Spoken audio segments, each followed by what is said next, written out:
All right, when we're here with the current owner, Doug, just gonna ask him a few questions about his Cobra. So how did you get the Carroll Shelby signature, Doug?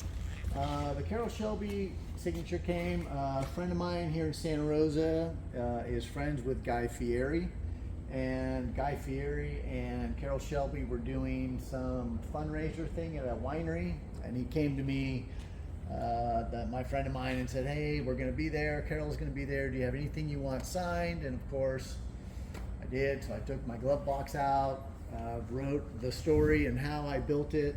Apparently Carroll Shelby likes to hear these stories. So I gave him pictures and all that, and he signed the glove box. He also signed a little baseball of mine that he was not happy to sign. He has massive hands. Sweet. And then can you talk about like some of these auxiliary switches and what they do? Yeah, so the first switch here, Mm-hmm. you push that up, that is the starter. The second switch, that is the Bluetooth. Yep. So you can turn that on. For the radio. For the radio, and then we have high beam. Cool. And I think the rest are blank. Okay. This one here, I just had set up to turn on the red light. That's Okay. a reminder that was on. Perfect. And that red button there is the line lock, correct? That is the line lock, correct, for the front two wheels. Have you used that much at all?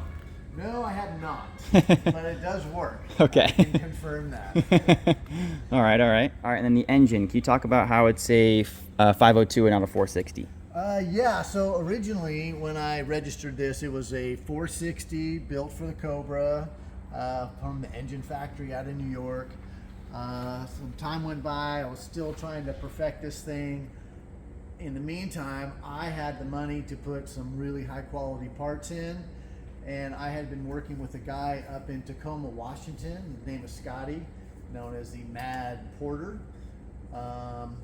Reincarnation up in Washington, and he ported my intake and my heads. He did valve work, and then of course he built the engine. So it's been stroked now to the 502, and that's how it went from a 460 to a 502. The cam, he specially ground the cam to rev high because there's so much torque already in these engines that's why the cam is the way it is. So it revs very high, which is one of the reasons I had to play so much with my throttle. Now my throttle has quick snapback, which it did not before. So now my throttle feels amazing. It feels like it can keep up with the snappiness of the engine. It's got a really light aluminum flywheel with a McLeod twin clutch that should hold, at least they claim, 800 horse. This does not have 800 horse. But yeah, she runs like a champ. Perfect. And then we just had a dyno, and what was the number? The dynos, I believe it was 508 torque and 502 horsepower to the rear wheels.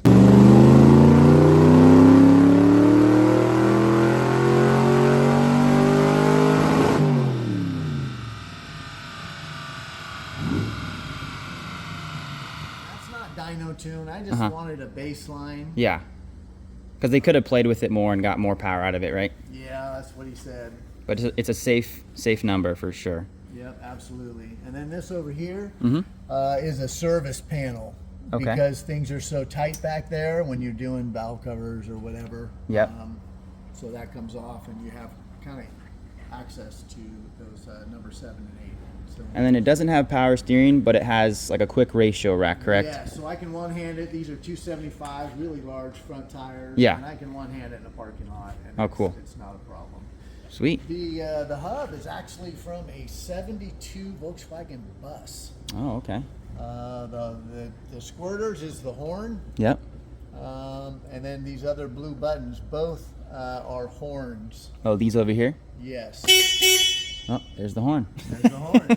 Originally, that was my starter in the old 460 configuration. But when BP rewired the car, they we set it up a little differently. Okay. And you want to talk about kind of your trunk setup back here a little bit? Sure. Yes. This here just wedges in so you kind of always have a stand if you need one. Yep. Cool. We've got the A huge bottle of NOS, not actually, but no, that is a bazooka. This is where the battery is. cool, easily accessible, and it's just a speaker, right? Subwoofer. Yes, it's an 8-inch bazooka, just a subwoofer. Cool.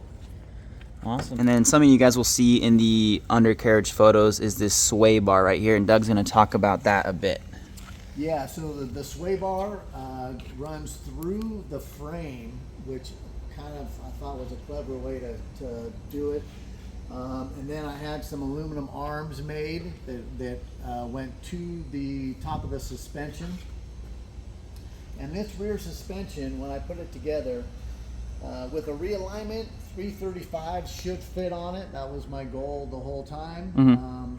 315s are on it now. I have it aligned so that they fit properly. Yeah. But there is room. Sweet.